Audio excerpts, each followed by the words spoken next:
Nyakoro mgajwang dakika en 25 tok saa 3 mar okinyi gisenero kini machiegni e twak e chenro mar Mbaka Oromo.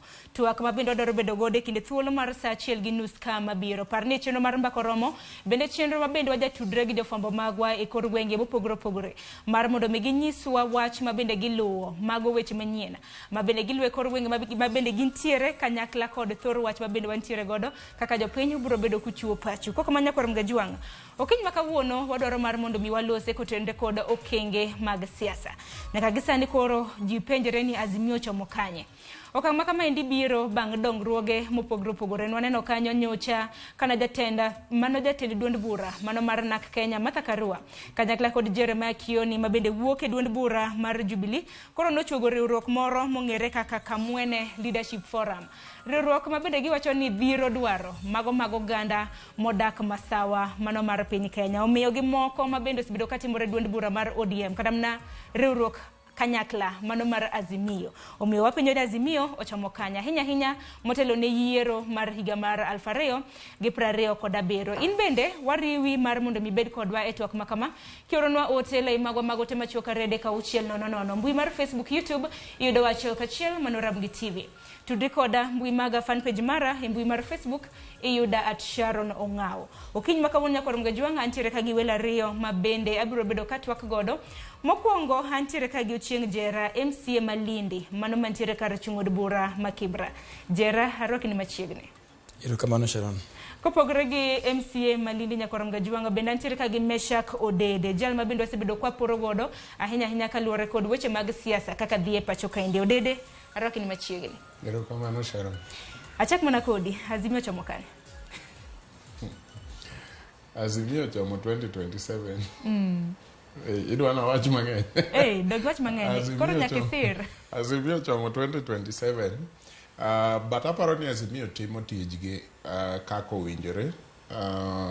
Wasebedo kwaneno ka telo mar riwruok mar Azimio gi duond buche man under Azimio osebedo ka nigi romo mang'eny ma kao kijaiye mong'eyo to par ni samoro gine magiriembo sirikal nikech agenda mang'eny kinde moko waneno ka gine magiseto ka eto sirikal donje.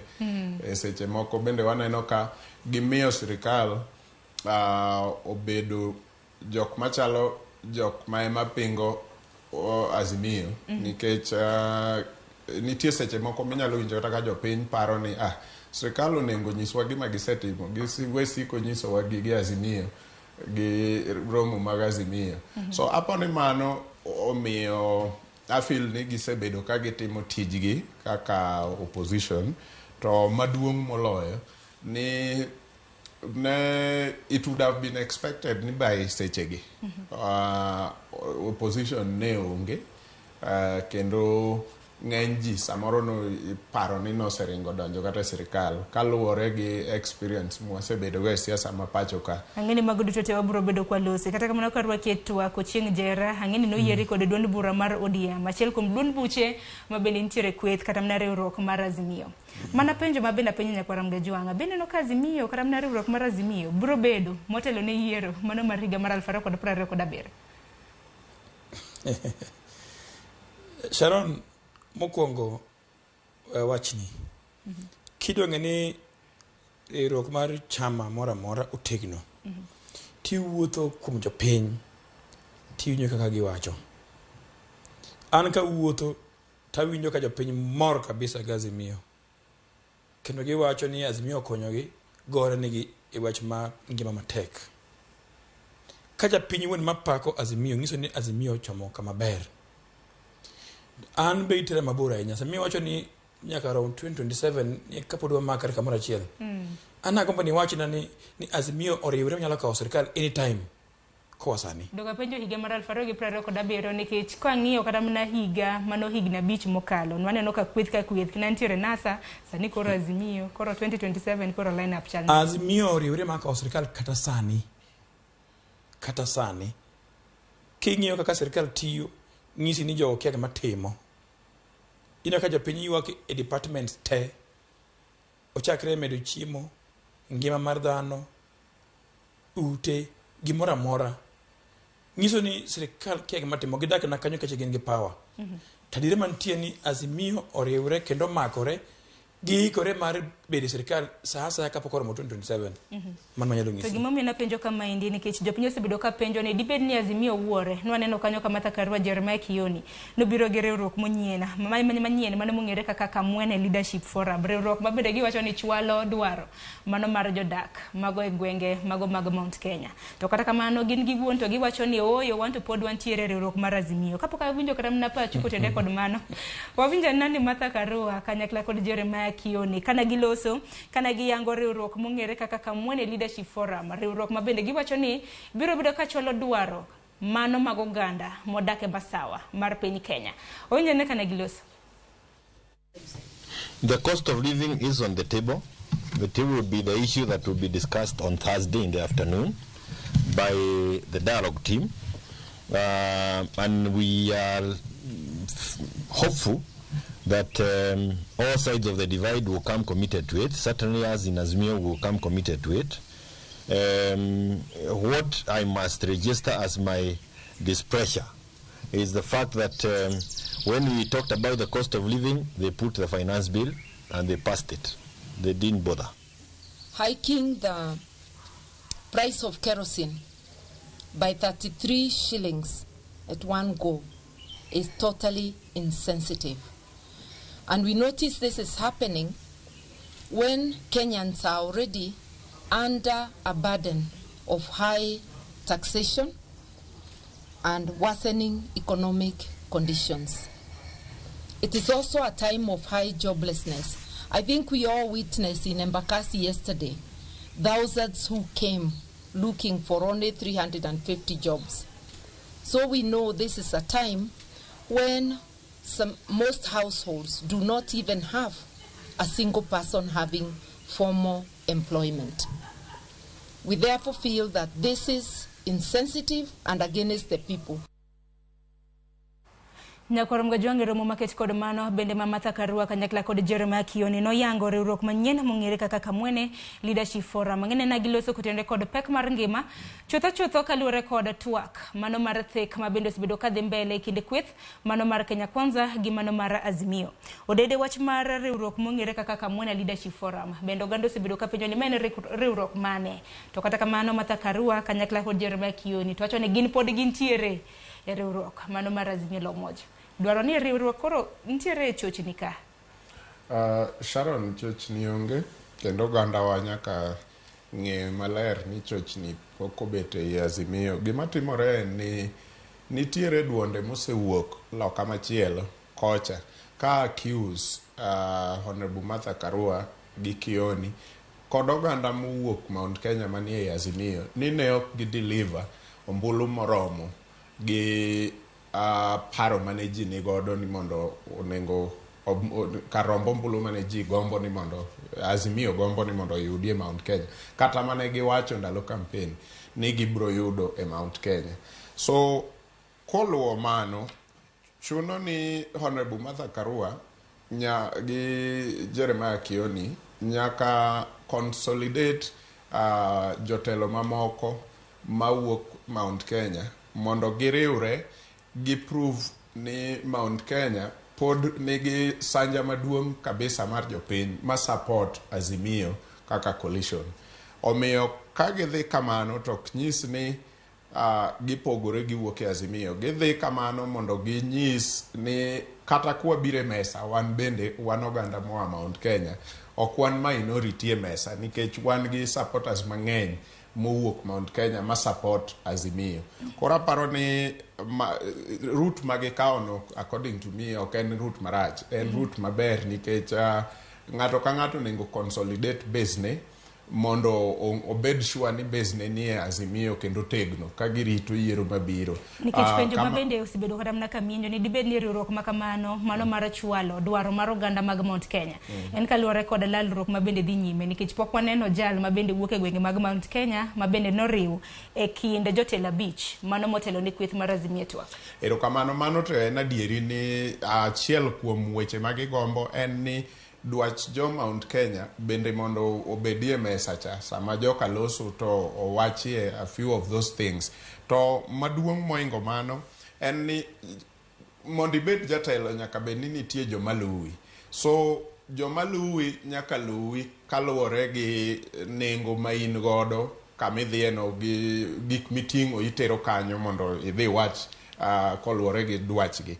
So mondo mi gibed gi power kata teko mar chwalo gigo nyaka gikwong ginyis ni gin gi riwruok kaka jo Azimio mowuok Mount Kenya nyaka gikwong ginyis ni gin gi riwruok kendo giwuoye e dwol achiel. Azimio no wuon to ko nyalo chwalo paro kata mana duond jodak mago mag Mount Kenya. Azimio nyalo but onge ng'ama nyalo chwalo duond jomoko moingo jok mawuok e iye kanyo. Kaka sani onge ng'ama nyalo chwalo duondwa kowuok e oganda ma nyikwa Ramogi kopogore gi jotelo mowuok e iwa. Mane moseketowa gi problem kata mana seche mwawuoyeni wan gi jotelo mowuok e iwa matiyo gi sirikal. To jopiny ok nigi adieri ni jogo wachwa. Iwinjo ka pod jopiny nigi paro ma ogwenyore ni dipo ka jogo wacho mana wachgi biashachgi moko ema giwacho e kuno ok wan gi yie ni giwacho. To jomowuok e iu kendo ma uyiero to un gadieri ni wacho wecheu. Erokamano ahinya. Bende jera winje pachi kaluwore kod biro mar riwruok mano mar Kamwene Leadership Forum kata bed ni kweth mar Azimio ne en riwruok ang'eni Martha Karua bende nitiere gi duond bura mare Jeremiah Kioni bende wuok e kweth mano mar Jubilee. Erokamano Sharon. Abedo piny kang'iyo wach ma Kamwene. To kiwinjo kaka Jeremiah Kioni owuoyo. Owacho maber ni gintie e Azimio. Kendo kawuono saa 8 gibedo piny ka giwuoyo wach mar ngima mar jopiny.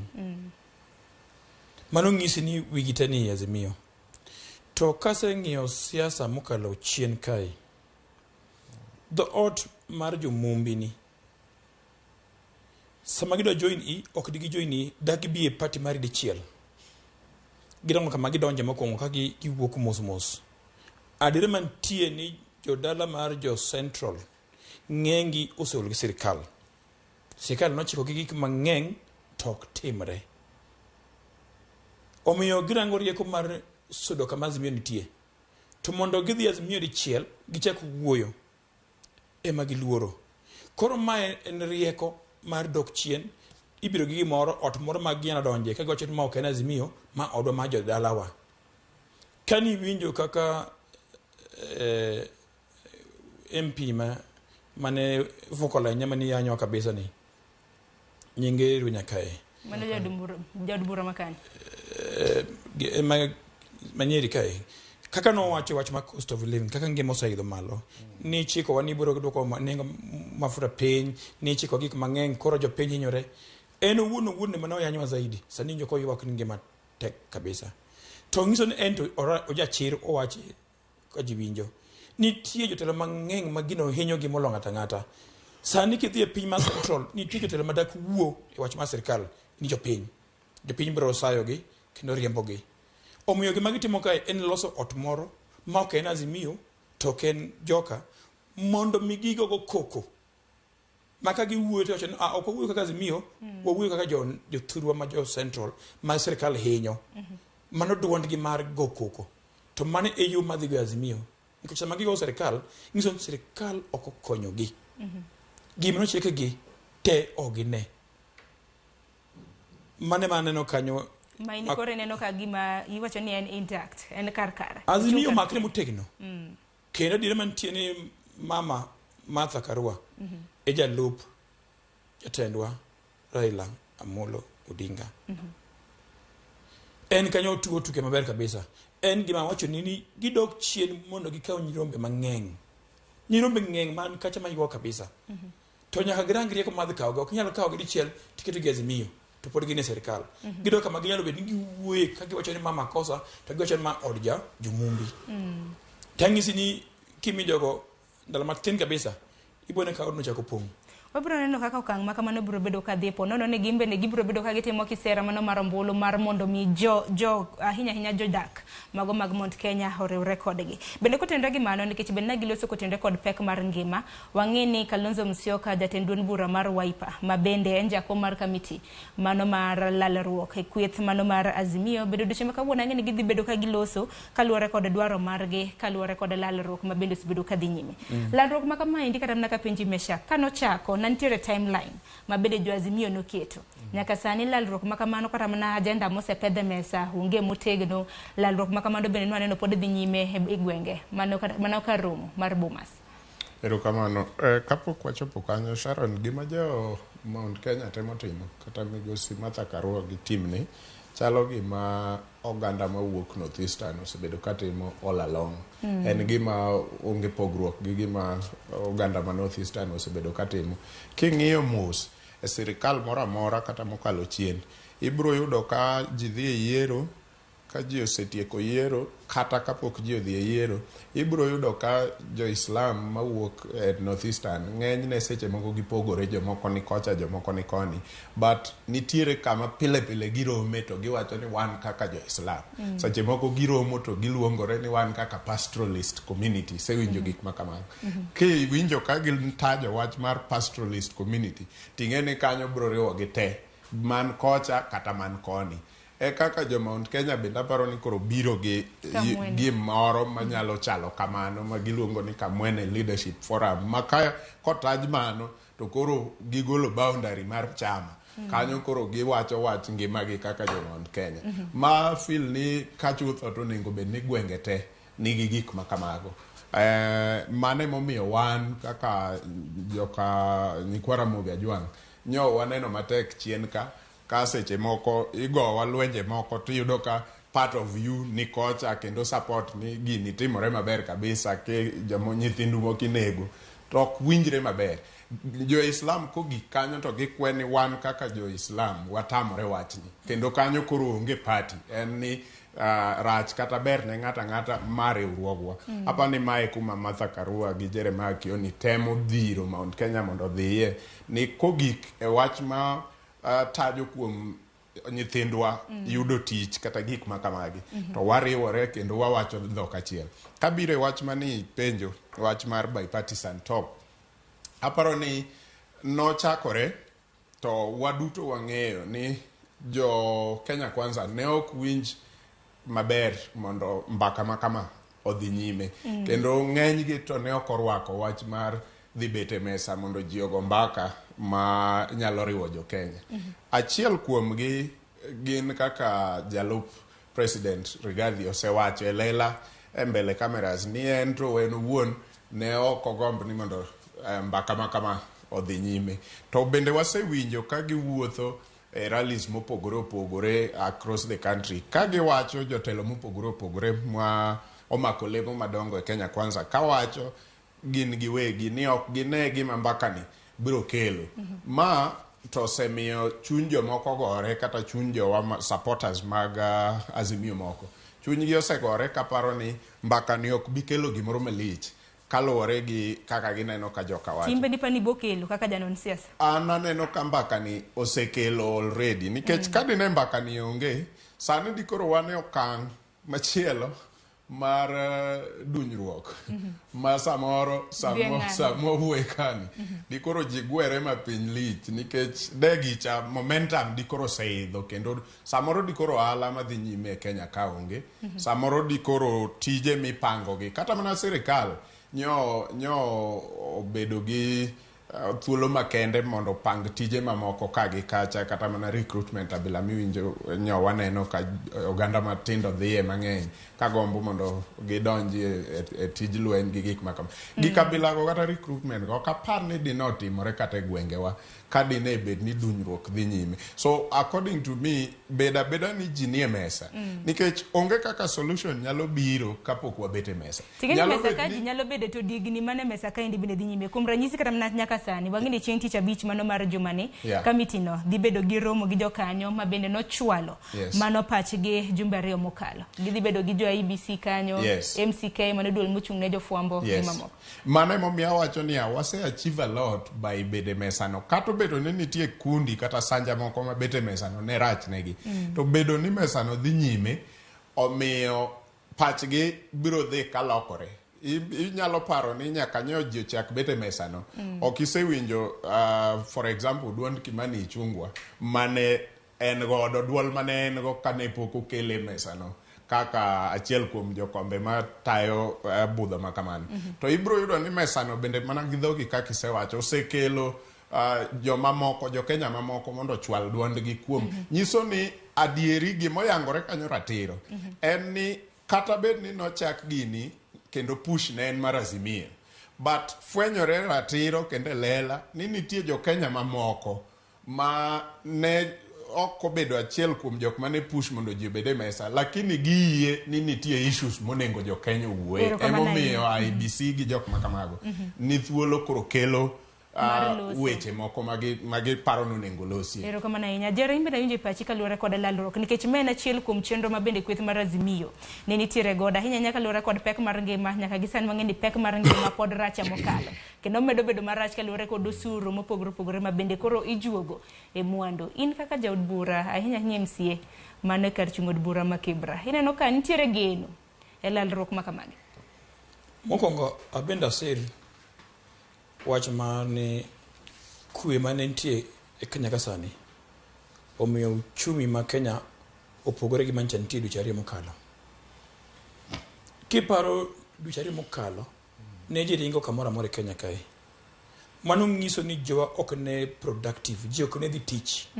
To kamitie ema mwandu ilose ma ok ne timore. Jo Kenya ko ne choko ushuru kuonde mang'eny.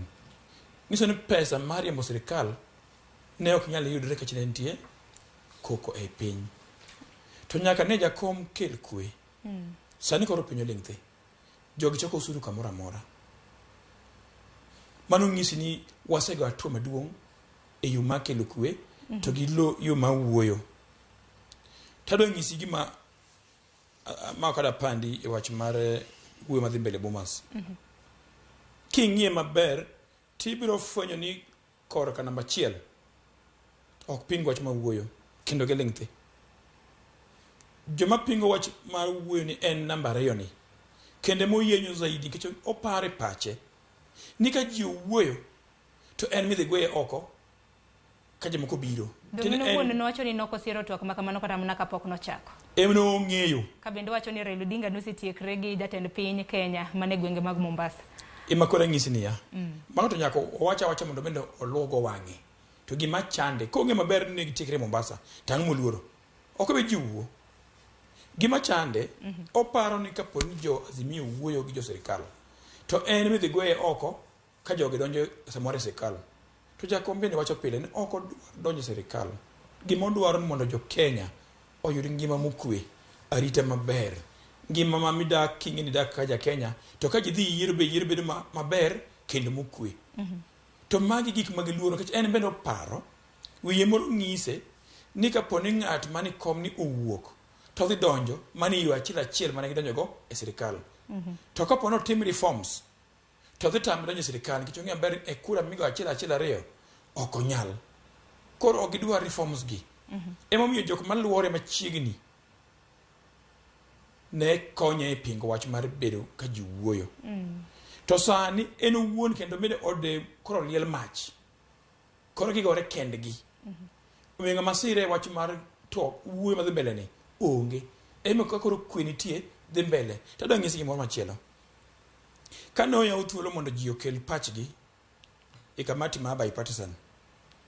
Kifwanyo kilo maberi bono kache moko no ora kanyo gi timgi ni gidhi ji mang'eny mondo gi waste time mar kamati giwach gik moko maonge tiendgi mondo winji gi thuon mondo time mang'eny mar kamati ni okethore kiwinjo gik maonge tiendgi to kamati ni uting'o joma riek ingeni Stewart Kalonzo en diplomat weche mag negotiations miwache message ong'eyo ong'eyo ni manga mo or mondo kethno sa omiya nyiso jopiny adire mantie ni kamati mantie Bomas kawuono ne giwacho ni gidwaro bedo piny giwachi wach mahinyo japiny mokwongo nikech ne gigore e barabara ka giwacho ni japiny hinyore maromo makamano mabende ng'ini Kalonzo noluongo chieng' wuok tich ne odhi bedo godo duchi makawuono mabende biro bedo ka yango ponono ni tok makamano odhi bedo ka dhi mbele kata owe exactly nyaka giyie ni japiny hinyore nyaka giyie e gimoro achiel ne gikalo finance bill no nyaka dhi mule machode kuonde moko mondo we dio japiny samo finance bill no ntika kentieno to japiny mahinyore finance bill no nyaka dhi magol chike moko mondo mi ngima japiny odog chien mafuta kose medi ngiso ni omedi gimora mora e ngima dhano kech mafuta ema tero mwandu Siaya mafuta ema tero mwandu Mombasa everywhere mafuta ema jidho bas ka jidhi kamora mora lewni moro ko gitingo gi mtoka koro nyaka ging'iri ko mar donje finance bill mondo gigol chike mane giketo matekka mondo japiny odongi kwe eka jiwuo nikech kata mna kapok twak makamago no chakre bende nwang'eni na nitiere okanga mabende Azimio nadwaro mabende negi pedhe mesa sani kata mna agenda mabende gidholose ineno ka chal ka gime pande jopiny matemo kata mna pongo kata mna giwigi kaluwore gi agenda magi gima timre kai sama idhi class kidhi puonjo nyithinde class iwuoyo gi nyithinde mane class ka mondo outcome man nyithinde masomo ka onen ka gitimo penj ok inyal dhi bipartisan koro modhiambo tinyiso ji miwache duto kara ere hadi bed bipartisan ma jiro mi ot kara ok tere gine e pub Uhuru Park mondo ji to winje ang'isi gima sani dhi mbele kae ing'eni nambari no knendi sani no ka koro gidhi golo nyingi chalo bako senga giwuonde ni gere betich dono yude gi weche mag mibadhi ang'isi ni ami tur matin ibiro po kikele kar jakoma ABC mibadhi go gin gik nyalo los nyalo create to ka gise create to gidhi e court to court wacho no ler to kinyimi e koma ABC magi gin na joka to neno kako kang makamano biro bedo ka dhi kamano ni segi mibadhi ahinya mago mag pesa mag mortgage mago mag chudo mag ot kata kamanya korom ga jongo kiny makawuono pod warito pod ono ni kweth mano mar Azimio kotene gi kanyo kod Kalonzo Musyoka dhi bedo ka bago twaka ahinya mano mar lero chung margi kotende kod twaka mabendo sibedo ka dhi nyime Bomas of Kenya kopogore gi mano nikech twaka en kotende kod Azimio kama Azimio ochomo Azimio ka bendo aseneno tungni mopogore mabende osewuok nyocha ka naneno ka jokanyo mamoko mag UDA na seyo Ruth Odinga ma ene jaod bura e kaunti ma Kisumo kaluwore gi wach maber wacho ni onge ng'ama nyalo kawo kar Raila Odinga wawinjo ni kaka ne giloso nyakorom ga juanga ahinya seyo maber ne giseyo godo Ruth Odinga ginero mabende nowacho ansanyo ngi siasa mada wach ni mang'eny bakuna siasa ni wariure uru piny pek mbele ka to jonagi wan marach onagi wawuoguru wariure uru to abana gi chir gi luor gi respect mondo mi Raila no pogolo ka modhiye onge ng'ato kendo ki biwodu awacho gi chir to kawacho ka luor awacho ndotane ni mane Ruth Odinga ok nyal wuok mowuogi mowach ni ong'iye piny luo te onge ng'ama nyalo bedo e kom mar president e Kenya ka beni onge ng'ama nyalo telo e ngadho mane Raila otele wate wamiyo Raila luor ni wiro se telonwa nyaka nene to ok gin gi thuolo mar wacho ni onge ng'ato mora mora makendo nigi teko kata wezo mar telo onego ter wang'e oko ong'i ni piny luo duong' nitie ji mang'eny manyalo kawo usukani mar tero ne luo kik okaw joluo riu e ngadho mar jok moneno dalagi kata jok moneno kuonde mowuothe joluo gin jok mariek joluo gin jok mosomo joluo gin jok motegno joluo gin jok man gi thuo mathuon ODM gi kanyo ging'iyo giyudo ni onge jatelo manyalo telo ne piny luo tiende ni jok ma gin godo ka gi ka ni rombe te ma onge ng'at manyalo telo kopo ni Raila ok otelo to lewno nyalo chieng' moro duogo hontwa ni ne owachi ni waonge nyota kaka oganda luo mar bedo gi presidency. Koro wakemea weche machalo kamago. Jotendwa beduru soba sama koro wachope reckoning time ma piny koro gwelre kende. Aya, mano nyakwaro mga juwanga paro mabende dochiw kanyo gi jogo kata mana jotelo mopogore mabende wuok e kweth mano mar UDA gwenge mag Nyanza. Ng'ama nyalo kawo kar Raila Odinga? E kinde mosekalo nwawinjo kanyo seneta e kaunti ma Siaya nawacho ni koro Pi Wandai ema paka pod nono ni Raila koro weyo weche mag siasa. Chal ka gimo nyalo kawo kare. Odedare no ke buonjo. Erokamano. Achiko ita awinjo kaka jokanyana twak. But ber nikech mane demokrasi onego ng'ato ka ng'ato mi thuolo mar wacho pache kuom mbaka malich machalo kama. Wach mar ng'ama nyalo kawo kar telo mar piny luo en mbaka mosego aming'a kendo ok ochakore tam machien kucho waseneno ji mopogore kowuok kage kata mana ji ndalo moko nowuok chien ji osewuok mang'eny mopogore. Gima aparo ni mama na pacha kaluwore gi context ma winjo ka Ruth wuoye. Ok apar ni Ruth outrightly kwer ni onge ng'at manyalo bet jatelo e piny luo.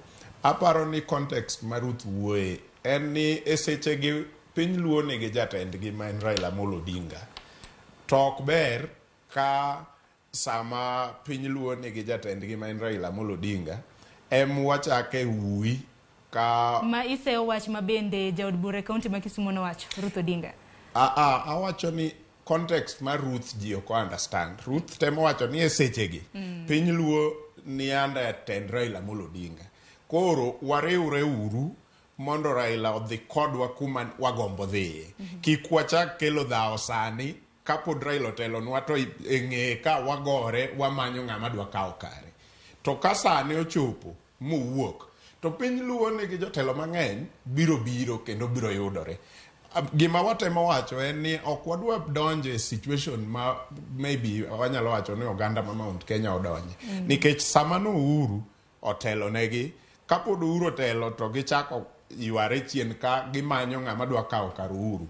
Omiyo Uhuru wuok to koro onge sani outright jatelo mar Mount Kenya. Kata mana Rigi ji ok nyal claim. Emomiyo bende en gi lwenje mang'eny. Odede Kilosa ne en jatend piny Kenya. Raila Odinga to en jatend duond bura. Of course ne en jatend piny Kenya, but sechego Mount Kenya nong'e ni jatendgi ne en Uhuru Kenyatta. Kata inyalo bedo kata Raila Odinga is a global leader. But e piny luo ka wabiro odwa kendwa to wawacho ni esechegi odwa ka ng'amo ni malo mogik mwanyalo wacho ni awaluo bang'e. Kata mana gwenge machalo jirende wa jo Kisii. Eseche manyo telo machien okalo nyieno ka gin bang' Matiang'i nikech sechego Matiang'i ema ne nigi power mang'eny moingo jagot moramora. Esechegi Raila ema pod nigi power no. Koro Ruth temo wacho ni sama Raila pod otelo nwa ka wapush weche waringo kaka oganda luo. Kik wachak koko ni wamanyo ng'at madwa kawo kar nikech ka kopo ni wan kodu kama siblings to an kore owadu maduong'. To eng'eya ka ugoru udwa manyo ng'ama dwa bedo ng'ama ng'ung'. Ing'e ni chalo gima ane mugoru koda ko.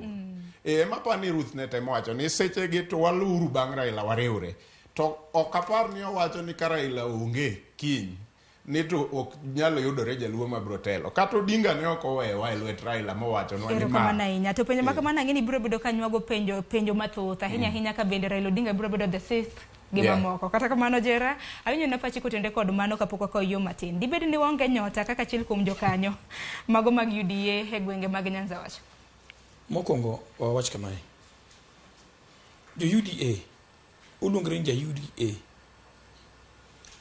gibende girang odgi giwere gi gik ma jo ODM wacho e wach odwa kech sama ng'ato wuoye wach telo mar jo ODM girang wach telo mar jo UDA unless no mar luo koro kaka Uganda ni odem sima achiel koro awinjo ka iwacho ni Senator Oburu no wuoye wach matelo maluo molongo nying Mheshimiwa Wandai ara ni pog gigi Senator Oburu en Senator ma Siaya. To Wandai en MP mantie e Siaya. Kano wuoyo e tich maber ma Wandai timo e Ugunja. Samoro knije maber no wacho ni ng'ani ber tim maber uchiko itin Raila samoro kotek bedo governor to korengo to jolok wach to se loke no bedo jatelo maluo mana kako iwinjo ko owadwa wacho kai Raila Amolo Odinga onge sama nje bedo piny e bura ka wacho ni kor Raila koro telnwa Nyasaye no miwago omenga maparo Oromo telo joluo otimna mage jolubro neno ngana Oromo telo tangisi ni Raila pod ngima wabro luo Raila nyaka dakika mogik nikech en mosetelo nwa en mong'eyo history mar luo en mong'eyo background mar jo Kenya te magi mong'isi gi madiera okotem to penjiri niya Raila chako ng'wech karango motegno e higa ma 90 mobedo mbunge higa ma 92 Lang'ata kigo kono chakre 92 nyaka sani en higni mathoth emomiyo keto experience mang'eny wiye kanyo ng'ama do biro sani biro chuno kawo higni 20 eka oriwo ganda luo kamar achiel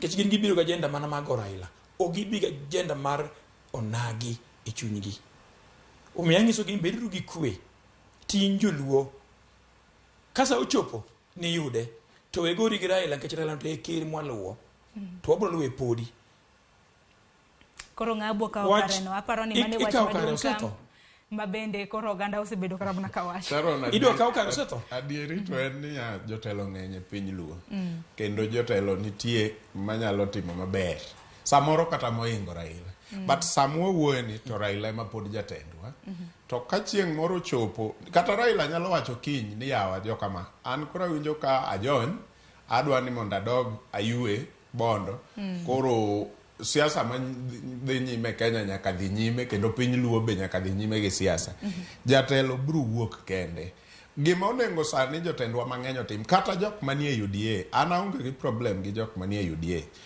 onengo be ni jo UDA ma wuok e gwenge mag piny luo okaw their whole night and day kaka neno moko okaw their whole entire time Raila e tich magitiyo onengo gitim more of creating that alternative ma kaka sani nyikao nyithindo donje lweny e piny Kenya nyo waneno jotelo adi mowuok e piny luo manie UDA makoro wacho ni sani wan e sirikal donge gisebedo ka gigo wiwa uwi sate ni gine sirikal nyo waneno adi ka owuok dhi e gwenge mag luo ringo manyo kaka nyithindwa donjo kata ginyalo wacho nwa sani nang'o nyaneno wabunge moko mowuok Western ka wacho statistics moko maricho ma ok nyalo gombo winjo kaka ja Kenya ni recruitment mar lweny ne 30% odhi e gwenge mamalo Mount Kenya 30% nyodhi Rift Valley the udi motenore gi ker kaeto modong' ni emopogne jo Kenya ka ema joluo nitie to ka ema wane gi jok mowacho ni sirikal to koro gintie mandek kendo piny luo sani iwacho ni nie sirikal mang'eny moingo kaka sirikal machien ere gimomiyo kogik e conversation abilano to kwawinj gimoro amora but wadwa yudo jotend luo manie UDA ka gin Raila ema gifuato trail ni ka nitiere gik maricho ma Raila osetim kendo Raila ok malaika en dhano nyaka bede ni nitie makosa moko kata mang'eny mosetimo kisiasa and personally but ere kaka gimiyowa alternative from the other side onengo be ni sani waneno ka ng'ato wuok wacho niya Raila ne osebedo kotelo nwa kendo kinde moko ne nyaka prime minister mar piny Kenya anto sani ana minister kata PS to magi ma e gik ma ase dwaro mondo akel kata magi ma ema sekelo ne makoro wacho ni gini weche motenre kod dongruoge mopogore kod weche mag to wan wawegi wabro wacho kendwa ni ng'ani Oromo telo nwa odede kata mana an gi in wang'eni bang' yiero koserumo to wenge duto te nitiere yiero maduong'a mabiro mene higa mar 2027 duto te mabendo bro bedo kwa lose nyaka romge jwang' dakika na dek tok sangwen mar okinyi okang' mar ariyo bende wang'e weche motenre ahinya maluoro riwruok mano mar Azimio wang'e nitiere moko kuom jotelo ahinya mawuok e duond bura mar ODM mabende noyudo resruok kowuok e duola mabende osebedo ka winjo ng'ur mago mag duond buche wabro bedo kwa lose mano bende olose bende kotenre koda okenge mago maga moko kuom duond buche maga Azimio mabende koro nosedhi moriwore koda Kenya Kwanza. Duto te nyakoro ngejwang med mana oro ote habro bedo kasomo bang'yo matin. Kik di mabora.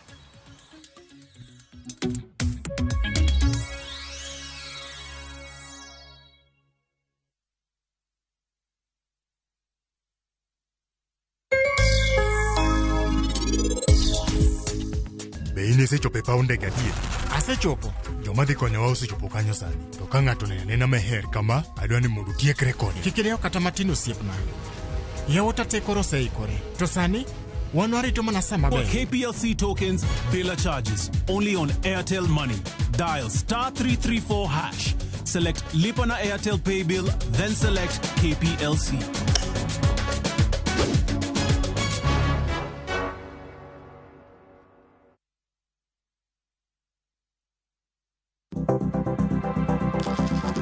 Inyalo goyo kwan kod omenda ma aching kata ma ikete bahasha ka isiko itiyo kod omenda mohingo kaka onego itigo. Tema ne keto e bahasha omenda ma idwaro tiyogo kama moko to ikung kata ika.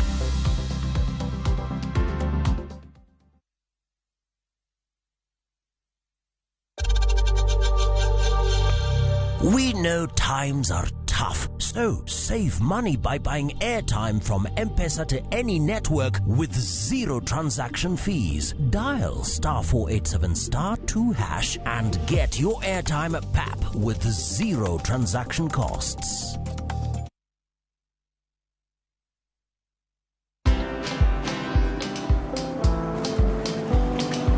Niaje? Ni kama unashangaa kwa nini naangalia simu with so much focus, eh? Usishangae sana. Nimekuwa ndani ya story kabisa. Ni kama ile nalia juzi. Ni kama nilikuwa hapo iki happen. And when this new market was being opened, ni kama nilikuwa hapo tu. Hata vile local tourists for a special rate at the coast, I was there. And when this new road was being commissioned, I was right there. Na hata wewe, unaweza kuwa ndani ya story wherever you are. Just download Citizen Digital. Stay informed on all the news and events as they happen across the country, the continent, and the world at large. Download Citizen Digital, Kenya's #1 news app.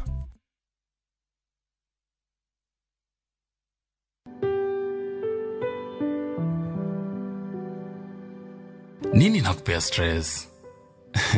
Ni bills. Kaa alifanya jana, atafanya leo. Ni rent.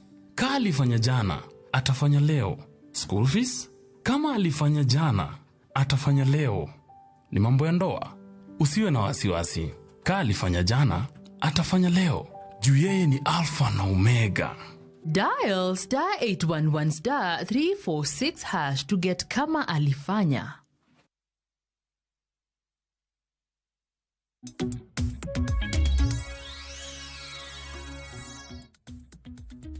Nyakoro mgajwang machigni kende okang marariyo dakika na biro tok sang'wene mar okinyi. Chenro mar Mbaka Oromo bende wajatudre gi jofwambo magwa e kor gwenge mopogore opogore mar mondo mi ginyiswa ni jopiny to wachang'o kaluwore gi thor wach ma bende wantiere godo.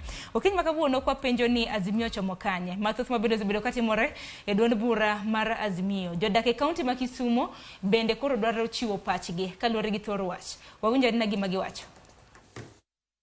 Ayoni Azimio o hold nyaka 2027 and wakwa principles man got a lot of interest within Azimio nigiwe keto personal interest mbele.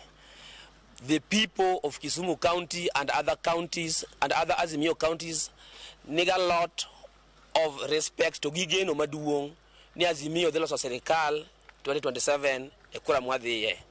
Emomiyo joma nigi personal interest madwa no loss other factions within Azimio giwe girit time mabed mabro chopo mondo wadhi mbele kaka jo Azimio nikech wa feel ni wan gi ji wa feel ni Azimio nigi a lot of numbers marji Azimio nigi ji mang'eny Azimio nigi supporters pod wachung' katendo nyaka sani kendo wan e tok Raila Amolo Odinga. Mano wach mokwongo. Wach mar ariyo en ni onge tiende ichok ji sani ni wacho ni dwani wuog Azimio kata lost faction within Azimio to wan gi issues manyaka wa address kaka Azimio. Kipenjo ng'ata obed ja boda boda, obed mama mboga, obed ja car wash, obed ja office, obed ng'ama tiyo, wacho ni the cost of living is high and that cost of living nyaka duok piny.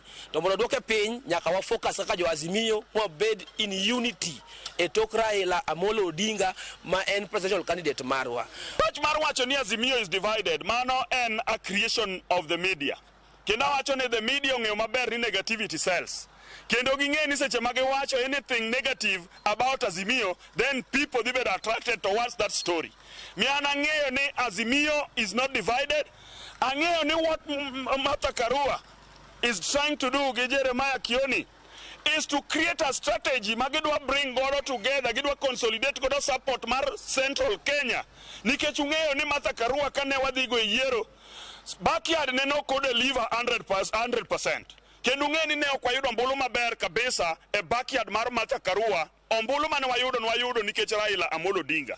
Omiyo Martha Karua osechako strategies modwaro godo ni gin bende gi consolidate godo support ka achiel gi Jeremiah Kioni. And to me that one is part of a strategy ma jakom bende ong'eyo.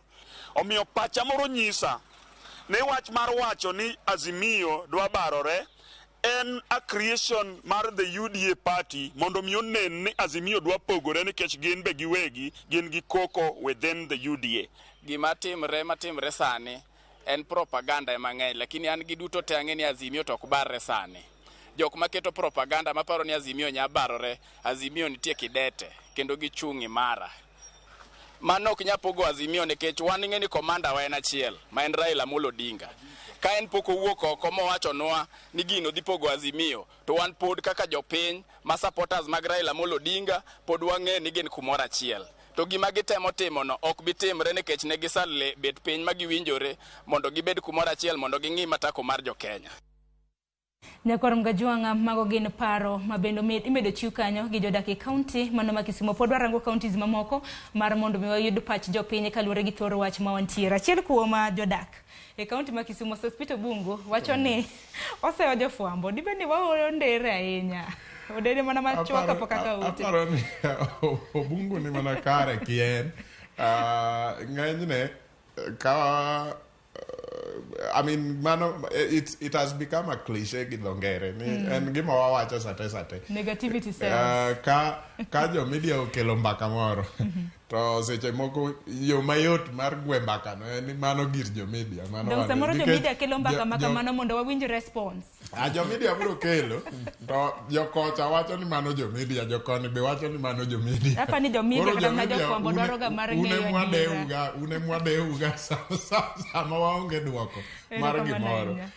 But mbaka to en mbaka mantie to ok wawach ni Azimio kende mbaka bilano kata kidwa kelo from UDA ibo kela ibo winjo ka UDA be nigi jok ma wuoyo motaro koni dhi koni ma dhi koni ok inyalo wacho ni mano nyiso ni UDA obaro. Aya bende koro winjore ni jopiny wachang'o kaluwore gi thoro wach ma wantiere godo. Kinyalo ketina moko kuom ote ma bende osedonjo mar mondo mi asoma ote ma bende ponono ni ntiere penjo bende wadoduoke nikech kawuono koro una mesa ka Wilberforce Otieno. Iwacho ni winjo chenro maber ipenjo weche adek. Mokwongo geno marani odede gi ochieng' winjo penjoge. Ang'o momiyo Azimio wacho ni KANU nitiere kodgi to pok aneno party leader margi mano Gideon Moi e bura mora after elections mano bang' yiero. Mar ariyo, ang'o momiyo Azimio pod miyo Martha Karua teko kaka deputy leader margi to kata MCA onge godo. Ang'o mamono gi promote Stephen Kalonzo. Penjo mar adek ma bende Wilberforce penjo. Openjo kanyo na ang'o momiyo Odinga family are more concerned about ng'at ma succeed Raila going with what Oburu and Ruth Odinga said. Aparo ni mago gini penjo maliwa ahinya ma bende janeno marwa mano Wilberforce Otieno penjo. Achak kodi jera penjo mara mokwongo ang'o momiyo Azimio wacho ni KANU nitiere kodgi to pok oneno party leader gi bang' yiero. Wang'e ni kweth mar Azimio kata mana riwruok mar Azimio bedo gi achiedh nade mag moko kuom jotelo kata mana duond buche mawuok e Azimio karuwore gi Kenya Kwanza. Mokwongo wang'e MDG gi mano mar UDM. Sani bende kori penjo ni KANU bende nitiere Azimio koso oyo nikech jalnere motelo ne duond bura mar KANU Gideon Moi poko neno. Aparo kama tabu nitie nyaka japiny understand. En ni chama mar KANU ok en Gideon Moi kende. Gideon Moi en jatelo. To nyalo amwono kao break oyweyo. To chama ok nyal kao break. Jo KANU nitie iye kai. Kende buche mwadhi gi orome kodgi.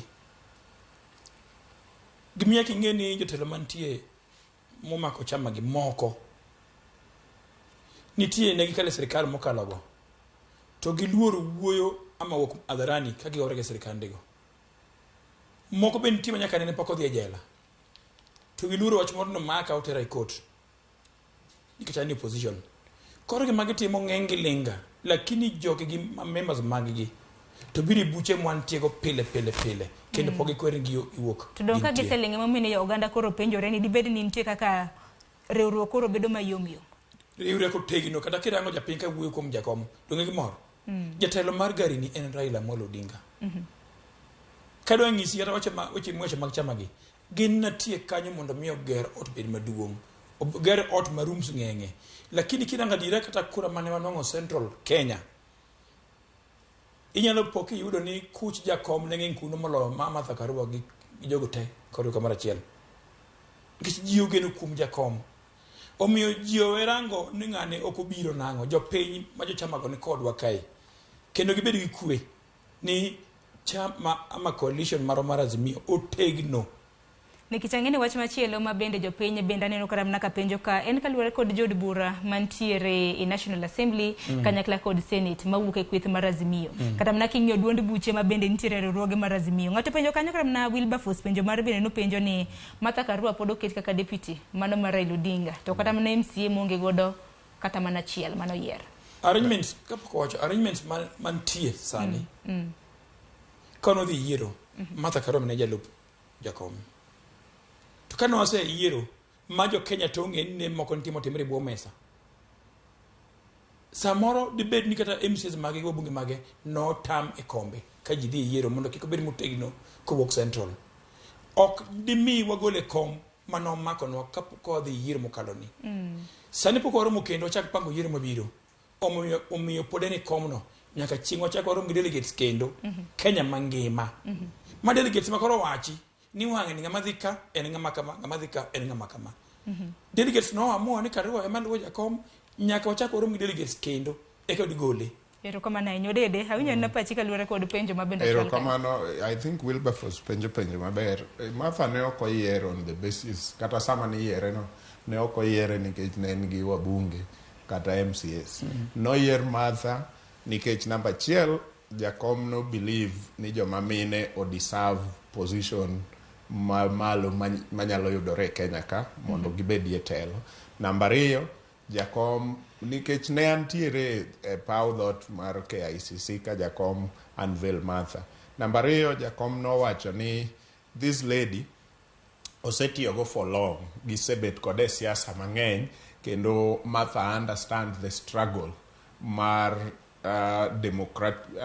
keto democracy mondo mi odongi e piny Kenya. Kochakore in the early 90s kagi kanyakla kaka team gisebedo gi pogruok koni gi koni mar kisiasa but pok gibedo gi pogruok mar principle mar miyo democracy dongo. Namba 3 jakom no wacho ni Martha bende biro kelo paro maliw dongruok mar Kenya kane giyudo telo kaka Azimio. So mane basis mar Martha bedo kaka jalup jakom party kata coalition mar Azimio. To ka ji akanyo ok ne ni ka ji odonjo kata ka ji ok odonjo to bedo ne kanyo biro depend on gimokelo. Mano was not the agreement. Koro seche gi nyaka Martha med bedo kanyo to kendo aparo ni Martha osedhi maber nyaka nyo Azimio chak weche ne. Aparo ni obed rallies obed maandamano obed kila kitu okaseneno kuma Martha olewe. Kogike wach Gideon aparo ni nitiere kinde moko chien ka ma information no biro ayanga ni Gideon was not very well. Ne ok en gi ngima maber e sechego. Omiyo ne nyako kaw break. to gima jowa moko nyaka ng'e kaka Jera osewacho ni nitie kweth mar KANU mosebedo kabiro e buche mag Azimio. Achiel kuom gima bani ji neno pile to kong'e en ng'ato kaka Okango Fred Okango en gi portfolio maduong' e KANU to kapan ni nitiere romo moramora ma wang'i oseleo moko neno. Ji penjo mana ni jatend duond bura nikech ng'eni jatend duond bura ng'ato kapo nono neno kaka Gideon Moi po nono dhi e rombe ng'ato nono cho KANU no kacha. Mano ema ng'e ni ji gombo neno but ineno seche mane ji odonjo moloso Azimio duond buchegi noketo kokgi e kalatese mowacho ni wan e Azimio. Esechegi duond bura moramora ma ok ni comfortable oyiene mondo ket andika mondo gikete kokgi kendo gichwal mbele ni gidwa wuok e Azimio. Ma Jubilee kende a part of Jubilee section ma Jubilee kende mwaseneno ko papot kama. Aya maka parono gi kanyo bende nitiere kata na penjo mogik ma bende Wilberforce na penjo ka bende wacho nang'o momiyo Odinga family are more concerned about ng'at ma da succeed Raila Odinga going with what Oburu and Ruth Odinga said. Wadhi bedo kwa dwoko mano kata kama nyako romga jwang ariny nake county ma Mombasa joja oko kinyalo mana winja hamusi ni misawa jodake county ma Mombasa wachango kaluore gi thoro wach ma ontiere godo Azimio chomo kanye. Erokamano ahinya Sharon, awinji maber kowuok e kaunti ma Mombasa kendo awinjo ka ubago twak kanyo to chutho ka wach matut ming'iyo en ni to Azimio dhi kanye to chutho e yiero mabiro kama ji ochomo higa 2027. Jodak ma Mombasa kaendi bende nitiere kaendi kendo aneno ka gin gi siso gigombo ne gin bende gigo e dhoge ni to wach Azimio kata riwruoge mag siasa ma kori chugogi gineno ka gichomo kanye to maendi e chakruok mar giko mar Azimio koso maendi ema nyiso ni Azimio koka dwa twere to chutho bang' neno ka moko kuom jotelo manie riwruogno sani nowuok kendo dhi chugo riwruoge mopogore. Awuone gi moko kuom gi kaendi onyisa ni to pachgi en mane chakna gi nyingi to inyisa ni to Azimio kwang'iyo siasa ma Kenya kae kang'iyo moko kuom jogo sani koro wuok machuogo riwruogegi ineno ka mae e giko Azimio koso mae chakruok mare chakna gi nyingi. An gi nyinga iluonga ni Samuel Okoth Kwama SOK awuoyo kane Mombasa. Wach mar jo Azimio ma jomoko nono wuogi kata Safina yawuoyi nolore iye to Nabinu nochung' motegno nokoni jomoloro lora wan ODM wan jo Azimio wan wachung' ng'ama wuoge Safina. Ineno nade higa 2027 dhi bedo nade nikech wang'eni kaka riwruok en gino mano kelo ji mang'eny kanyakla to koro ka jomoko wuok dong ineno ka gini mbeko chama kata nini riwruok korka kora ng'ama wuok onge mombeko owuok to jomoko donjo chalo matatu ma ilor to jomoko idho ng'ama wuok owuoga wan wachung' motegno wan bang' jakom jo Azimio wan bang' jo jakom sana jakom ema winjo duonde joma wuok to lora chalo mana ka yienowa nitie joma nolor Sambesi nolor to klor ne koth chwe koro joma lor karwa gi joge kuwero ni giwuok gidhi e chama gi ok dang' watwege gi tol ma is a free democracy ilora to jomoko idho. Ineno ka ombeko uma mar riwruog Azimio nikech ka dieri jomoko wuok to kwane madonjo bineno ko mbeko riwruog Azimio onge gima mbeko mago onge korka kora onge mimbeko kata chiel wan wachung' motegno ng'ama lora ok dang' watwe gi tol. Ng'at machielo bende suda machiegni kae chakna gi nyingi tinyisa ni to pachien mane to chutho kaluwore gi wach riwruog Azimio gi yiero mar 2027. Bwana George, an gi nyinga iluonga ne Rafael Odinywa kaya awuoyo e dala mar Mombasa. Gima nyalo wacho ni maber Bwana George ni mbekni obedo kata se obedo kata nya obedo kaluwore gi result mwayude general election ma koro watieko higa ma koro watieko. Tadier kwang'iyo sani Jubilee ogore piny to Jubilee nyiche ne en mar ker mowuok. Koro amor naneno ka Martha Karua kaachiel gi migosi Jeremiah Kioni giwuok mondo gichok Jubilee gi yo machielo miluongo ni Kamwene nikech gie sani ka gidhi 2027 to nere ni migosi William Ruto ombeko Jubilee nikech Kanini Kega gi Sabina Chege nere ka gima obwaso bathe Jubilee otero e UDA kata Kenya Kwanza. Koro luoro Karua gini bedo godo ni atwara en dhot man gi uma to luoro bedo ni kagidek koso gima ginyalo nengo godo kata gimo lap dhogi ndongo nikech gin ging'iyo ni nyaka gibed e sirkal to ging'iyo ni nyaka gigo ohala. Koro mane momora ni gidok choko odgi mondo korka gibie tok jakom ka gipek kabisa. Iparo ni gineno ni dalili ni onge kuma riwruog Azimio nyalo dhiye koso magi mana bende chugo riwruoge mamoko manyalo biro nyime kanyakla koso ineno nade? Riwruok mar Azimio Migosi George to kaluor wacho ni riwruok mar Azimio tegno to gin gi buok nikech kane gineno ka Migosi Kalonzo obedo mbele kacha e bipartisan talk to gin gineno ka chal ka gima owegi oko to chal ka gima gidok e drawing board mondo gichak manyien. Ochako manyien no ka giluongore ni kamwene gi dhogi giwinjore. Taparo ni obro lokore ginak mondo obed kanyachiel mondo giund political party motegno makoro donje toke jakom Raila Amolo Odinga nikech kumbuka ni jakom Ndoto ne pok ochopo. Mako bedo ni nyalo chopo Ndoto ne taparo ni Migosi Kalonzo kaachiel gi Martha Karua nyalo bedo gi mandet to gie sani jakom pod oling to samoling ni ang'eno undo kuot mondo bi ka korko pek kabisa. Iparo ni okang' ma kama en gimo nomoigo be ni kelo luoro ne jakom to ne jotelo mamoko ma pod odong' e riwruok Azimio ka koro jomoko wuok?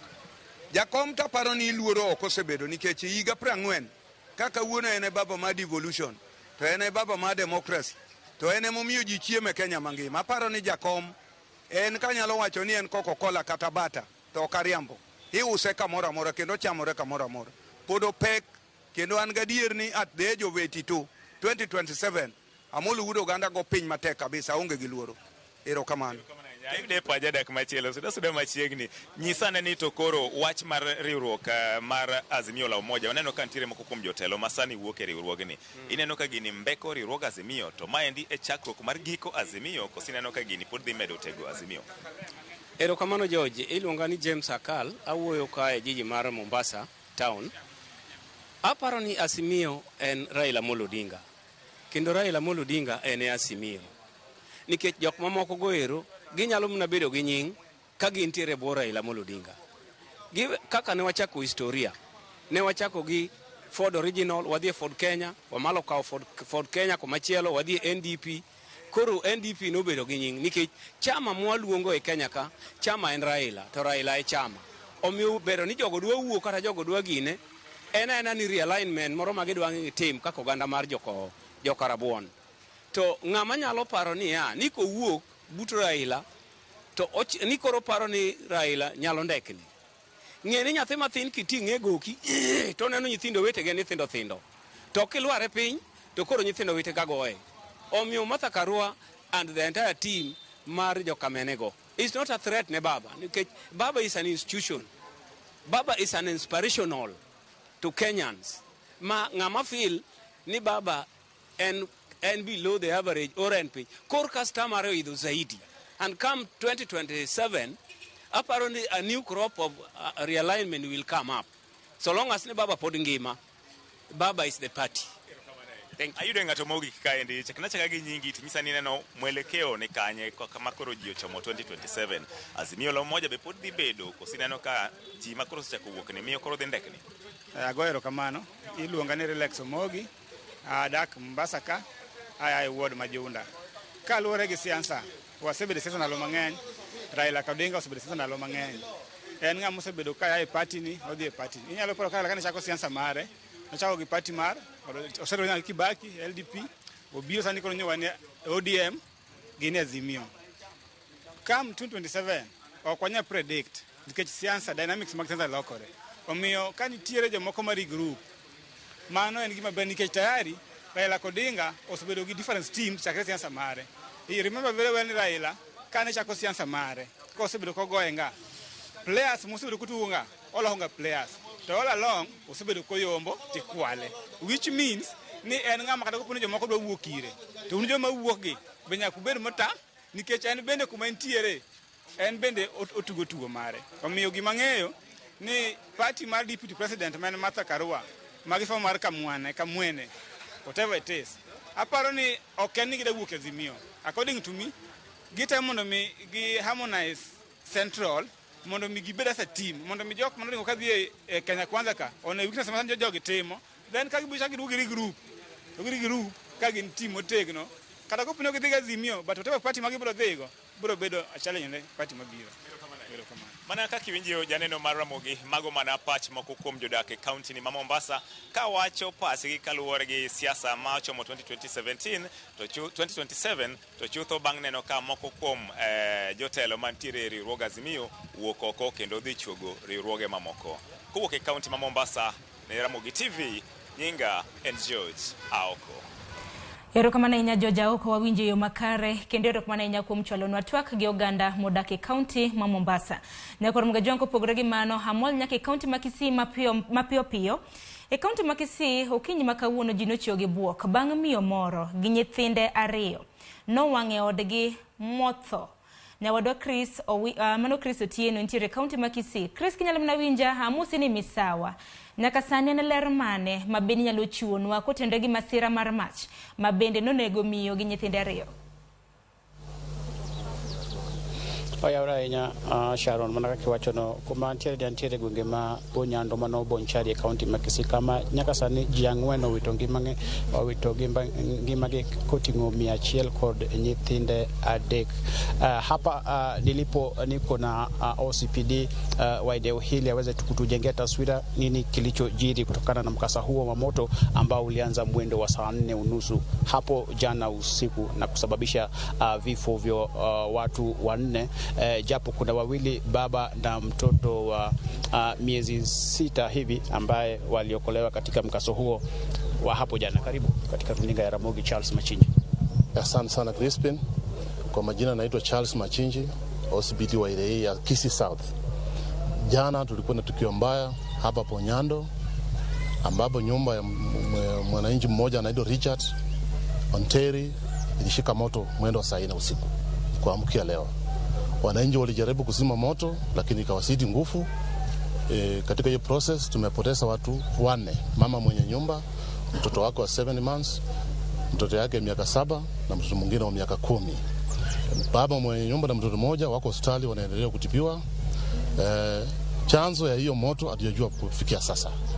But tumeanza sisi kama police, tumeanza investigation, tumefungua investigation kuhakikisha kwamba tumejua ni nini ilifanya hiyo moto kwanza.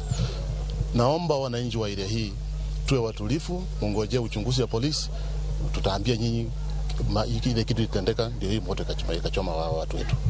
Labda mmeweza kukagua hali ndani ya nyumba jinsi ilivyo, milango, madirisha yakoje? Nyumba ilikuwa iko na nyumba semi permanent lakini iko na milango ya permanent, milango ya machuma, hata milango ya watoto ilikuwa haina dirisha. Hiyo room ya watoto ilikuwa dirisha. Na ile kitu ya accelerate moto kuchomeka sana ilikuwa na mattress mingi na hii ceiling board ya plastic. Tunaona hiyo ndio ya accelerate moto kwa sababu watu hata walishindwa kuingia ndani. Asante sana. Tunayo pia viongozi wa eneo hili. Hebu tuambie tu hali imekwaje? Pole sana kwa mkasa huu katika wadi hii. Wewe kama kiongozi unazungumziaje hali? Majina anaitwa Ismail Matundura, MCA wa eneo hili. Hii mkasa imetendeka Kisii pande ya Suneka, mahali inaitwa Bonyando. Ambao tumepoteza watu 4 wa familia moja, mama na watoto 3, lakini papa yeye alisaidiwa na mtoto mmoja ambao anaendelea ku fight for their lives in hospital. Sasa ninasema pole, na vile mmesikia polisi wako hapa wanaendelea na uchunguzi. Sasa naomba wananchi mwe watulivu ili tukapate ripoti sahihi hasa chanzo cha hii moto. Kwa hivyo pia ushauri wangu pia kwa wananchi wote hata Kenya mzima ni kwamba kwa nyumba mahali tunapolala tuhakikishe kwamba vile vitu zinazofanya moto kuenea kwa haraka kama petrol, diesel, tusilale na hizo vitu kwa nyumba. Pia madirisha tuwe na ile exit, ile milango ya dharura katika kwa nyumba. Kwa hiyo ninasema pole kwa familia pamoja na kijiji kwa kupoteza wenzetu. Asante sana. Pole sana. Pia wana kijiji hapa tungependa kuja. Karibu, tuambie kwa majina yako ni nani, alafu usiku huo nini hasa mlichoshuhudia? Kwa majina yangu mimi naitwa Elias Mkuu Chako. Sipokuwa asubuhi ndio nimesikia kiambiwa kijiji yetu nyumba imechomeka na ni kitu kama saa 5. Majao mimi nasikia ni sagani hii. Sasa usiku hakukuwa na stima. Stima ilikuwa imeenda kijiji yote. Na sasa nao watoto mali wanalala Hatusikati kama watu wanakunywa hata sigara ni changa. Sasa hatujui kisa hii imetokea wapi, moto ilitokea wapi ikaanza kuchoma hii nyumba. Yangu ni hayo machache. Kwa majina mimi ni Ken Ondiek. Huyu ni ndugu yangu. Kwa huu msiba ambao tumepata kwa jamii ya Onderi, nasema ni poleni sana. Lakini kitu naweza sema ni kuwa jana hatukuwa na stima. Hatujawa na stima kuanzia mwendo wa saa 8 hadi saa hii hatujawa na stima. Nafikiria kama kuna mtu ambaye ameweka mkono wake pande hii, Mungu atatuonekania. Asanteni, poleni kwa jamii. Kwa majina ni Rachel, mkaazi wa hapa. Tumeshangazwa sana na hili jambo, lakini tungeomba serikali yetu ifanye uchunguzi, kwa sababu hii area hatujai kuwa na stima tangu jana. Sasa tumeshangazwa, hii moto inaweza kuwa imetokea wapi? Aki jamani, kama ni mtu ameweka mkono hapa, Mungu tu amuonekanie na amsamehe. Tunashukuru sana. So, mimi nasema kwanza tunaambia familia pole kwa mkasa hayo, na tunaomba serikali iweze kufanya uchunguzi ili tupate chanzo ya hii moto ya mkasa. Sharon, wanawake haya wa mwisho hapa. Kwa majina naitwa Anthony Pito Ntura. Kwa hiyo ndio ni mtoto wetu hapa. Hii vitu nimefanya, hii ni kama hatujui kivile nikuja. Ni jana tu kwa na stima, lakini nasema ni stima. Nasema pole, lakini changamoto ni ile serikali atatue maneno haraka. Asante sana. Sharon, wanaka kiwinjo na mano en gin moko kuom jogo ma jogweng'ni police bende winjo nyaka MCA en kuyo kod lite gweng'ni ma Bonyando, omiyo en wach mapod wamedo luwo matut angne walos nyaka kod baba mane owuok kinde mane mach omuoch e odgino. Kendo bende Sharon, kiseche mane mach omuoch e odni ne nitiere nyaka nyathi moro mani kod ng'ol ma bende ne onge kaka ne nyalo konyore e kindeno. En bende ne owito ngimane ka nyathi mane okony sani pod dhi nyime kod yudo thieth e hospital no maduong' ma Kisii. Bende ne bedo kod wang' mopogore dende, kata bedo ni ike tin, en nyathi ma jadweche 6. Omiyo ang' ne wadhi kendo nyaka e gwenge mag hospital maduong' ma Kisii mondo ne ni chal nang'o, kendo ang' ne walos kod moko kuom ji mopogore kaluwore kod weche kata masira manomuoch e gwenge mag Bonyando. Kaka manang na wegi kanyo Sharon, adugo kendo kuomi e studio. Nyakris wawinji heyo makare nyakorom gajwang manodoko wach malit geno marwa ni jogo eko mabendo teloneri takwe kaunti ma Kisii manaka giseloso biro bedo katimo nondo makare mar yango ni masira mar mach makamano nowuok kanye mane gwenge mago mag Bonyando. Masira mar mach nyakorom gajwang mabende onego miyo gi nyithindo 4. Crispin erokamana ahinya. Kok nyakorom gajwang wadongi matin ne dakika 20 mar mondo mwatiek twak makama okij makawuon manaka duoki e twak nyakorom gajwang nwaloso kotende kod dwaro ahinya kama bende Azimio ochomo kamotelo ne yiero maduonga mar higa mar 2027. Aire na moko kuom ote mabende sibedo kioro mar mondo miaso ma nywand gi kanyakla mar mondo miwelo mabende antiere godo oyud kanyalo duoko moko kuom penjo. Wilson Nyango iwacho ni Azimio nyaka sir Kalonzo Musyoka e ng'wech mano mar ker koma mar higa mar 2027. Erokamano nyakum ote mari. Ote machielo nyakorom gajwang en mar Isabella Anyango iwacho ni Sharon Azimio ni kama owinjore. Aneno ka gichako guro mise gi Mount Kenya mane kaka tribes te onego tim. Unity is strength, kata kamano bipartisan talks nyalo duoko geno matin, but duto te wawene Nyasaye. Erokamano nyakum ote mari. Oguda iwacho ni Sharon Ichio musna jolonyo dede kod MCA Malindi iwacho ni Martha kod Kione ni kare cause sirkal temo pogo kendo ketho parties especially gwenge mag Masawa gi Nyanza and through wing political leaders. Omiyo nyaka jogo bed gi common ideologies and goal. Azimio is still intact, pogruok en mana political strategy. Iwacho ni noguda kiwuok e gwenge mag Mbita ka Ugege. Erokamano ahinya kuom ote mari. Koko mano maka gi kanya ngini ote nyalo bedo mathoth sae maneno ka rengo ngwech. Acha kodi ochieng jera ngini wawuok e kaunti ma Kisii gi lit gi kuo na nyuola mabende noyudo masira makamano. Kinyalo duoko moko kuom ote ma bende donjo gi sani. Mokwongo Sharon, an be Oromo mara ni jowa mawuok Kisii. Lalo ngima ok yot. Kendo especially miyo gi nyithinde ot. En gima lit ahinya. Agoni gi mos kabisa. I'm very sorry. Awinjo kaka jowa ogolo pachgi. To pachgi nyaka mi luor. Nikech chik oyie ni ng'ato nyaka gol pache. Awinjo ka jaot achiel owacho ni mondo wang'no mi Kalonzo. Mano paro moriere maber kabisa. Paro no ber. Gima kwan ko bende yie to warit mondo chop sama yiero mondo delegates mag Azimio oyier Kalonzo. Kose yiere to wan tiyo support go kura. Omi mano pache ng'ama tamre onge to wamiye time mkoro mosiche mag conference ma yiere ng'ama kawo kom mar ker to mano timre kamano.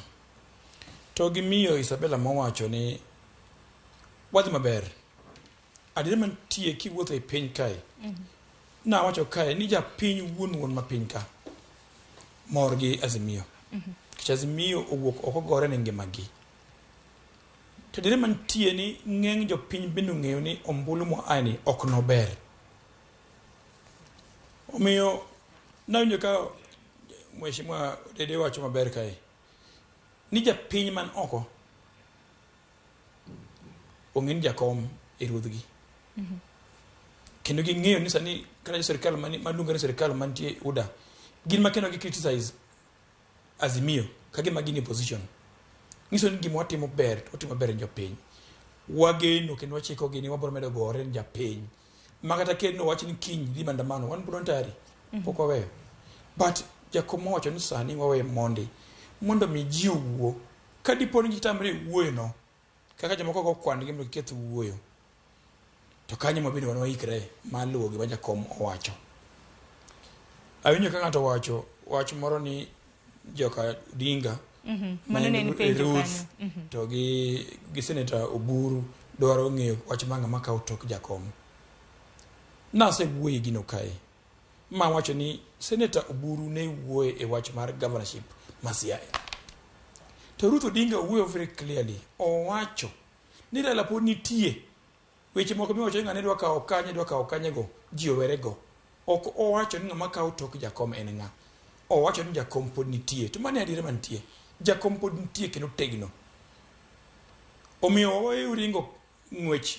Ka dhoudi moko pod luwo jakom. Jo Mombasa oyien jakom ber. Pinje tema Kenya oyien jakom ber. To ji adek moko mawuok thuro Nyanza kae. Modak na ni ng'ama kawo tok jakom. Ng'ama kawo tok jakom. Ng'ama orogi. Domani penjo maduong' ne kich yiero koro ero higni 4 odong'. To ka joko dak piny, jomosa dak piny ng'ama kawo tok jakom. Jo Kisii dak piny ng'ama kawo tok jakom. Jo Meru gi Turkana dak piny kamano. Ging'eyo ni jakom e wang'i e Kenya kae. Dibeni ne giduoko samoro kata na Ruth Odinga gi Oburu ne duoko jogo koso nango nikech penjo kana obiro ene na penjo maliw nango mene gine magiloso kotenore kod succession. Wawuoyi gimomo kada wuoyi. Ruth Odinga ne react. Nitie wuod luo kae. Maria kabisa. Di school. Kendo ng'ama seng'eyo kuom ndalo mang'eny ke ng'ama soba. Taworo chiemo mantie e serikal mar Ruto ni. Maki bile to yi lokre loka. Nitie odoka mako piny rusa achiel okinyi to ndako ndik gimoro about jakom. Mana gik moko mapeti. Nisi madho chai, siji jakom ochao pesa. Manga modhi school nyaka university. Ko tije na ko chi okinyi to yanyo jakom mondo mi tich ma water. Board ma water. Mano kende mi ng'ato yanyo jakom okinyi godhiambo. Wiye wil ni jakom no mi obedo dhano. Mheshimiwa Wede. Onga ber seriously. Onga mariek seriously. Akeg motimo wodwa ni. Dibeni chai ma madho kotu ni mokoro loko wiye. Men ka pinyoru to nying jakom. Anada kwaye kaka wud luo. Wud luo wuoth mos wuoth bor. Ki wuoth matek ibro ol. Keche ki wuoth matek ni sama ng'ato ori wuoth matek ibro ol piyo. Ma Raila en wuodwa idagi iye. To engima ma jaluo mora mora ng'engi mantelogi. Nitie ng'ato ma jakom osemako bade kata owedi no. Kichako wad go wedi mane mbunge ka ok jakom dako yiero widi mbunge. Erokamano ahinya. Kowere kata mana gimano nikech ang'ene ka seche bende nyalo ng'adowa. Bende Azimio kaendi bende waseneno kata mana pogruok mar paro mosenene ahinya ahinya duond bura mar ODM bang' thuolo kata mana okang' mana gikawo mano mar chiwo kum ne jood bura 5. Ang'eni odiochieng' ma kawuono mention mar bura ma kamano ibiro bed kiluongo kanyo. Wang'e ni nochunga okang' mano mar thicho jood bura 5 mago mag ODM kowuok e duond bura mar ODM kane gitero ng'ur margi ka Political Disputes Tribunal. Odedo wach ma kamano bende walose. Yes, Sharon, erokamano kuom kelo wachno mondo waler ne jopiny gima osebedo ka dhi nyime. Kapok wachopo e wachno, we adwok wach achiel kende e wach mar Ruth Odinga goburu e succession mar jakom. Nitie penjo moro mabiro e wiya ni ka oburu owuoyo to ere kaka japiny ng'eyo ni sani to koro oburu wuoyo kaka owadgi Raila, sani koro kowuok kaka seneta ma Siaya, kaka ODM member, kaka jachiel kuom josiasa kata jotendwa. Ere kama gigoro go line giwacho ni mowacho no man to koro wacho kaka oburu mowadgi Raila maduong'. To kowacho moro ni man to koro wuoyo kaka seneta ma Siaya ma be a member of ODM kendo jatelo ODM. Ere kama line opogore go ma ka Ruth omako microphone gi lwete mane to mano mar nyamin Raila, to komako gi mane to mano mamako gono mano koro mar women rep ma Kisumu. Mano gima onego wapogi nikech ok apar nonego wawit ratich gi te mar wuoyo e siasa. Gin jotend siasa, gin jomoyier gi jopiny modhi molutne gi ombulu. Kopo ni jo Kenya kata piny luo koro wuoyo kuom ng'ama dwa kawo kom ma Raila obete sani ni, ere gimomiyo gin ok onego giwuo? Ere kama koro ratich gi lal go completely ma koro ok onego giwuo? Kanye ma dwa na kel mondo jopiny owinji. Kik waketuru bedo jako dinga tek nikech ka ok giwuoye ma gisiro bende ang' jomoko kuomwa wan gi ema nochako wuogi ni un ji te siro Raila, ma piny osiro Raila malich to jodala gi to tamore okwede. Kata tim maber kata marach. Jodala gi otamore kwede. To ka bende gisiro to kendo koro gichak giwachak wawuok. Ere gimomiyo gin ema gisiro wach mar koro bedo jako dinga tek. So wabedu abeda mos wakwe uru but wapenjre penjo ni sama Ruth wuoyo kata sama Akinyi wuoyo kata sama Mama Ido wuoyo, ere kama wapogo go ni mato koro wuoyo kaka chi Raila, to mato koro wuoyo kaka ng'ama bende jatelo ma wang'e ni osebedo in their own right. Jo Kisumu ema nowuok gokinyi, ne nitiere other people mane nyalo gone gi kura, to jogo ema nowuok ogone Ruth Odinga kura ni bed women representative marwa. Ko wuoyo to an akwonga nene kaka women representative ma Kisumu County. Eka bang'e wanyalo dhi e mamoko go. Coming to penjo machielo mi penjo e wach mar jo ODM. Aparo ni ODM noluwo chike kako onego bedi. E kinde machien ne gini osetimore kata gi Mheshimiwa Aisha Jumwa gini gi mamoko. To ne gidhi gikwamo kamoro e court nikech e kinde cha jakom mar duol ma ochung' ne disciplinary nodhi oromo gi Aisha Jumwa kende ma oko otimne gi samon mondo gibi e mbele committee. Mae kama no okelo ng'ikruok. Otherwise ji machalo Aisha gini di nothich oko e kinde cha. To kata kamano nochung'. Sani koro ne ODM oluwo sheria tir kakidware ma jogi noluongi kwaneno piny ngima. Moko kuomgi notamore biro oro joma biro chung' negi, lawyers ma biro chung' negi. Mak mana ni ne giketho chik podi nikech moko kuomgi oro lawyers mowuok e chama mamoko mapingore gi ODM. Mamano sheria mar ODM ok oyie. Moko kuomgi bende nondiko barua mogoe sei mowacho ni mano e paro magin go. Koro kane ogik kama ODM okawo atua kaluwore gi gik mane gisewinjo, to gichak giringo gidhi e court. Gimoro ema chanda ni ere kaka idhi e court ni dwani bede chama mikwedo. Mae kama ne gidhi e court ka bende nikech jogi kuma bende notero ng'ur margi e doho oriwo kanyo jaod bura mano malang'ata Felix Odiwuor. Wantiere kanyo gi seneta e kaunti ma Kisumo mano Tomo Jienda kanyakla kod jaod bura mano magem Elisha Odhiambo. Yes. Gima timore jowagi jogi nondikne gi barua moluong e mbele duol ma ochung'ne disciplinary.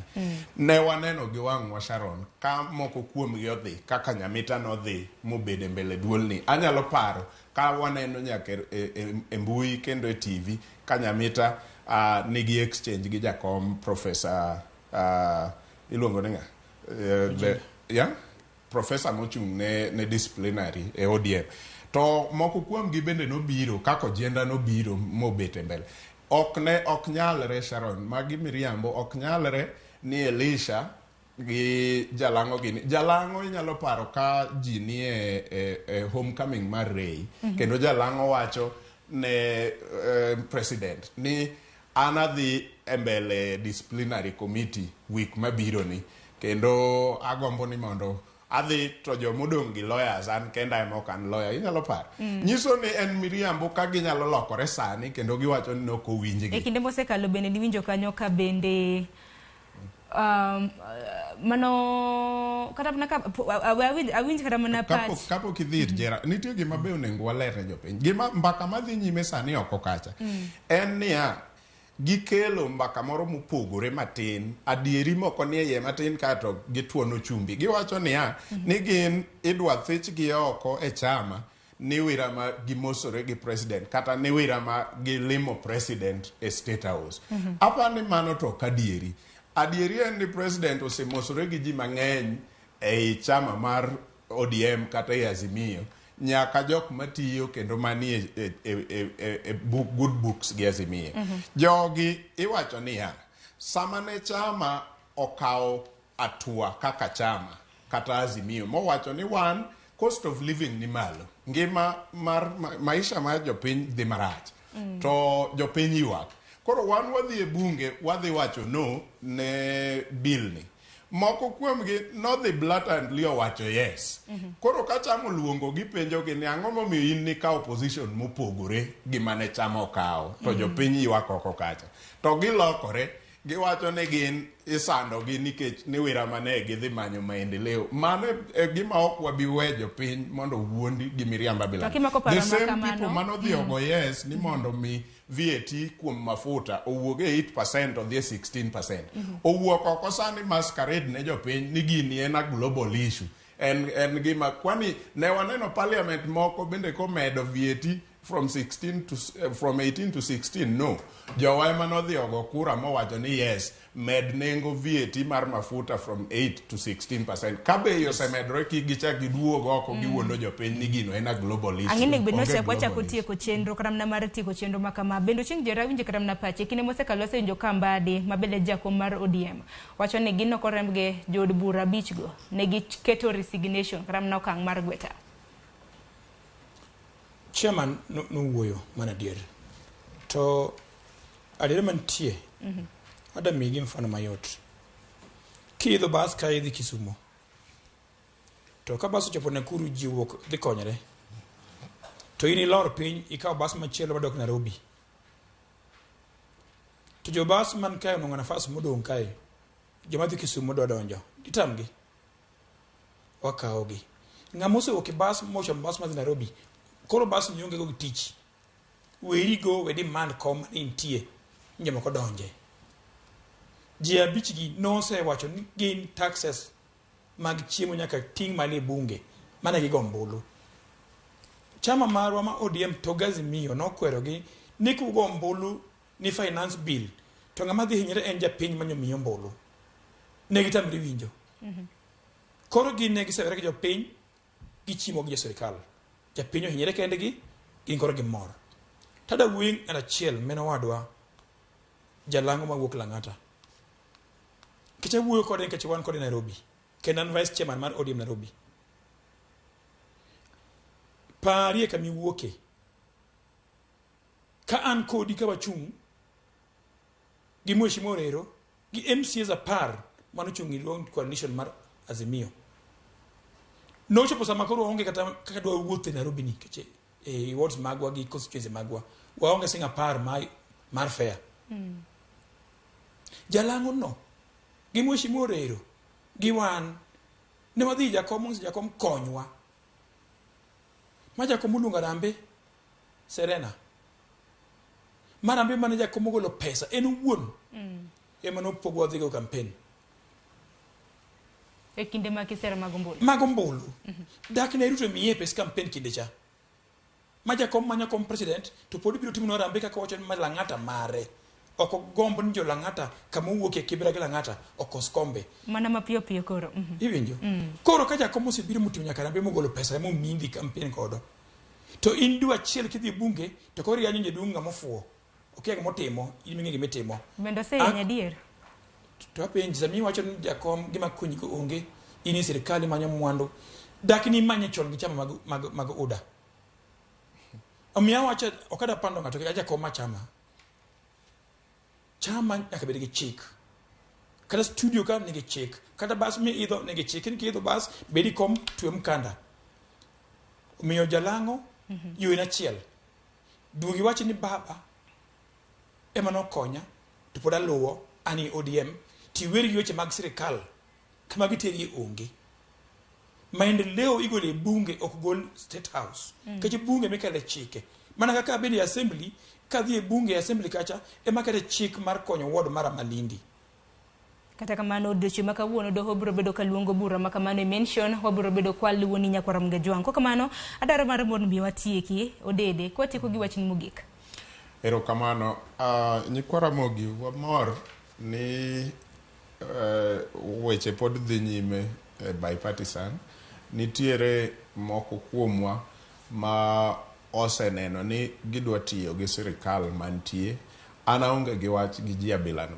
ka ginyalo kelo maendeleo ma giwachogo abiro bedo mamor ni wan bende wayudo jok manyalo miyowa maendeleo mane ok wanyal yudo koma wantie to mana kaka wasewache mbaka chien kacha kik wabed joma gore kendwa nikech wamanyo sirikal kwa gore kendwa ok wabiyudo sirikandno donja gima giyudo gikel ka gikelo dongruok manie piny luo wate wabiro enjoy mana kaka wate wachulo tax kata joma onge e sirikal nitie jo ODM kata jok manie party mamoko mok UDA to gichulo tax ma sirikal tiyogo omiyo dongruok kokel kik obed ni mano e platform mamiyo nyaka wadonja wate e UDA nikech ikelo dongruok wate wachulo tax kata kwan jo UDA tax wise part of the money is man kanyo tagombo ni mondo MCAs magwa me piny luo obed motegno e oversight mondo pesa mabiro e county government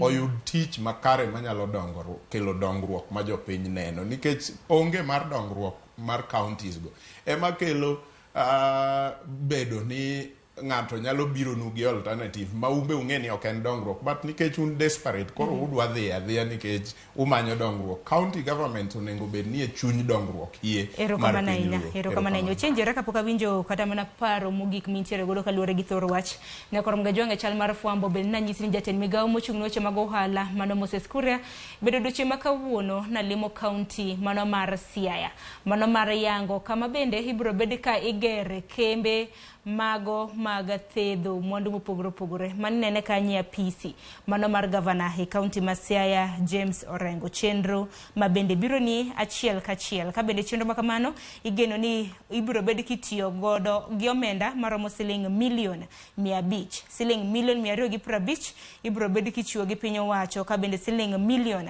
250 machielo ibiro bed ka ichiwo kod sirikand county ma Siaya Kuria wasededo kata mana e county ma Migori jumane ka bende nodhi yango chenro maket kod mano mabende timo oduchi makawuono mano e county ma Siaya wantiere gi jofwambo magwa mabende luonwa okanga makamano mano gero kembe mag thieth mano e county ma Siaya koka mano adoro mar mondo mi watie kiochieng' jera wachni mogik watieko mara ema yot sana oganda wa majudumo kongo minu en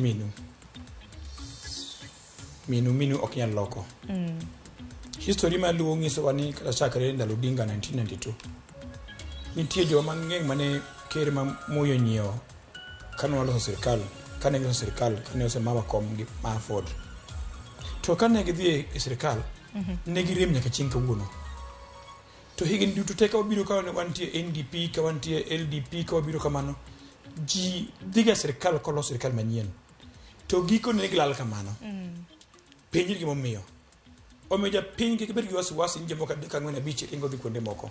Jomoko nitie manokolo pes sirikal nyaka gidok kocha mondo kik makgi.